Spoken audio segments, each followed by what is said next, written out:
Sr. Secretário de Estado, agradeço a sua presença, cumprimento também os colegas aqui e penso que esta audição é na sequência de uma outra.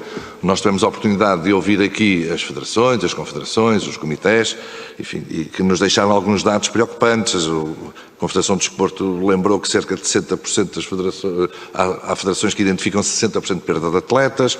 O Comitê Paralímpico deixou um dado muito mais importante, é que tendo feito o levantamento em 16 das federações que promovem o desporto adaptado, há 163 clubes que já pararam as atividades.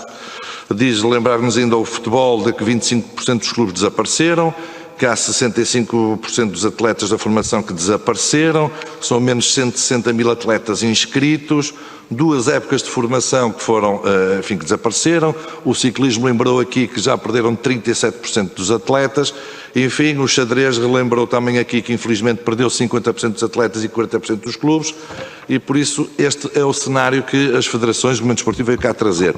Resulta da pandemia, que é uma tragédia, como diz o Governo aqui, isso é tudo factual, mas o que nós percebemos também é que os apoios transversais que o Sr. Secretário de Estado veio aqui relembrar são importantes, os apoios administrativos de facilitação para a questão dos mandatos também são importantes, não os desvalorizo, a questão de ter mantido os pagamentos previstos ao Comitê Olímpico e Paralímpico são importantes, mal só faltava era que o Governo não deixasse pagar as prestações, porque era impensável, tudo isso são positivos, mas falta aqui aquilo que o senhor ia responder e depois não acabou de responder. O day after, porque como dizia o Sr. Secretário de Estado, é importante depois disto tudo existam clubes. Ora, nós estamos a ver, aquilo que as federações vieram dizer é que há já uma perda significativa das tais coletividades que o senhor diz e bem que são de base, desapareceram, e como é que elas vão poder reativar? Penso que se trata aqui de perceber, o Sr. Secretário de Estado já voltou aqui a falar de facto do fundo, da importância deste apoio, que saudamos, mas se não me falha a memória, a primeira vez que falou nele foi em maio do ano passado, se não foi em maio foi em junho, e por isso o que tarda aqui de facto é nós percebermos o que é esse fundo, que anda a ser há meses anunciado, que é uma peça importante. Como é que vai ser? É empréstimos? É fundo perdido?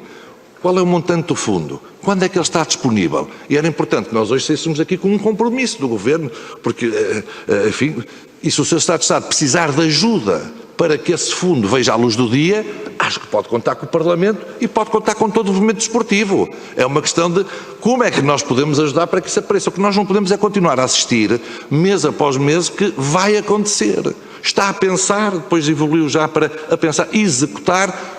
Seria importante hoje, Sr. Secretário de Estado, que nos deixasse ficar aqui o prazo para que isso venha a acontecer. E também percebermos, relativamente, neste próximo confinamento, que já está, enfim, agendado, o que é que vai acontecer ao desporto? Se há sinais positivos ou não. As escolas são locais seguros, toda a gente concorda.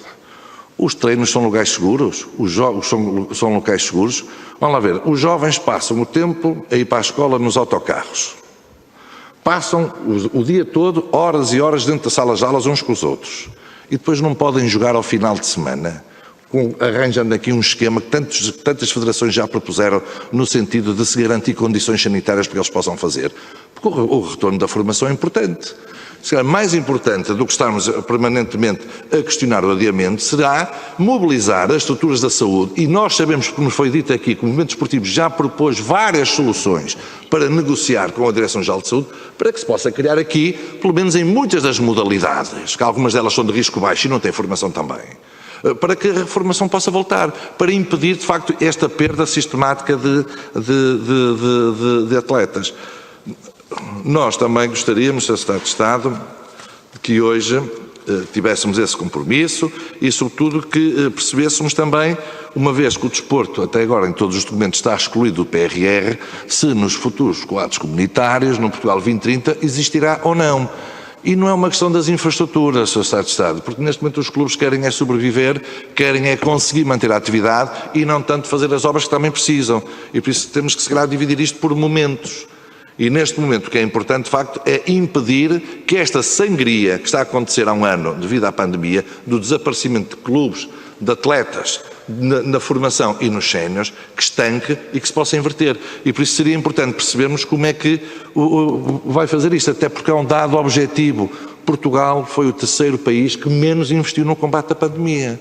E no desporto, por mais que o Sr. Secretário de Estado de esforço, do ponto de vista extraordinário, que é aquilo que estamos a falar, porque para os outros setores da atividade, para além destes transversais que o Sr. identificou, existiram esforços e apoios extraordinários para determinados setores da atividade, no desporto não houve.